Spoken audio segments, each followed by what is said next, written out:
Progres pembangunan Stadion Gelora Sriwijaya Jakabaring menjelang pelaksanaan Asian Games 2018 telah mencapai 65%.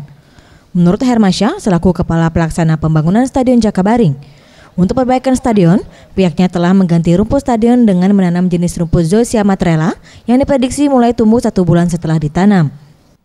Perbaikan rumputnya itu kita yang sudah selesai pengupasan, kemudian elevasi untuk kemiringan lapangan itu sudah selesai. Penanaman rumput itu sekitar 10% baru sekarang berjalan. Kalau untuk penanaman rumput kita jadwalkan sekitar 3 minggu. 3 minggu mudah-mudahan selesai. Karena kita sistemnya tandur, jadi dia prosesnya agak lama karena kita tandur itu. Ia menambahkan perbaikan tribun utara dan selatan juga dilakukan dengan menambah bangku penonton dengan kapasitas maksimum mencapai 40.000 penonton. Dan ditargetkan perbaikan Stadion Jakabaring ini selesai di akhir November 2017.